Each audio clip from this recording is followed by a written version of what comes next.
Is this your first show or your second? This is my first show. I have presented my book one other place, but it wasn't really a show. Okay. And what inspired this poetry book? I started writing the poems just as a way to cope with my experience and my trauma, and just a way to express those emotions and those feelings. And I decided to publish it to inspire and influence others to create something beautiful, whatever that may be, out of their experiences that may be negative, maybe positive, just to show that you can make something out of those things. So it was a compilation of smaller poems to start with, or? Yes, so it actually, whenever my first collection, it wasn't even titled this at all. It was literally just PJ Strange's notes. And I presented that to her, and over the last 5 years I have been adding to it, editing it. I did all the formatting, all of the cover design, all of the textual formatting, and also the publishing. So been working on it for a hot minute. Yeah, so that was starting from 5 years ago or so. Starting from 5 years ago, yes. I was a sophomore in high school when I began to write it. Oh, that's having no idea that it was going to be an actual published book at any moment. I had started writing poems and starting expressing myself through writing at that time, and held on to them, because I held on to everything.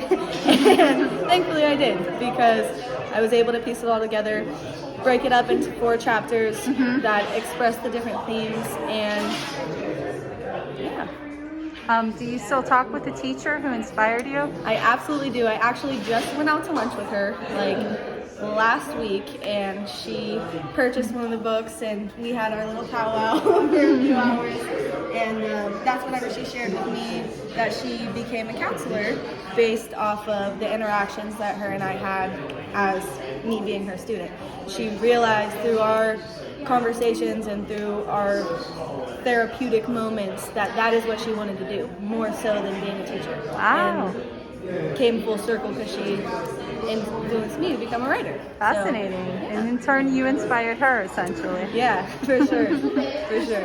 Can you tell me about the artwork really quick, a little bit? I can tell you about the artwork a little bit. So these are only a few of the illustrations that I have in here. All of the illustrations are original. They're all by me. They are either charcoal or watercolor painting. And the only one actually that's not by me is my grandmother's hand that she drew shortly before she passed away. And that goes along with a poem called The Orison, which is a prayer. So it's her hands. Oh, I saw that. That technically was purchased already. I saw that when I walked in. Yeah. Are these originals? Can we get replicas? So these are actually duplicate. These are all replicas. Okay. My originals are tucked away safely. These are all prints. And but those are all available on pjstrange.com. And what was it? pjstrange.com. Okay, there we go. Today's the first day that the book has been sold to anybody. Okay. Sold any copies except a friend of mine purchased one like 2 years ago. The minute that I said I was going to write a book, he taped $20 to my wall and said, "This is for your book." So that's the only one that's been given out. Do you still have that taped to your wall? I absolutely do, and I'll be taking it down today to put in with my sis. So. Nice. Yeah. And you're really young. Let us know how old you are again. I'm 22 years old, and first edition publishing, I was 21. Wow. Thank you so much for the interview. Thank you.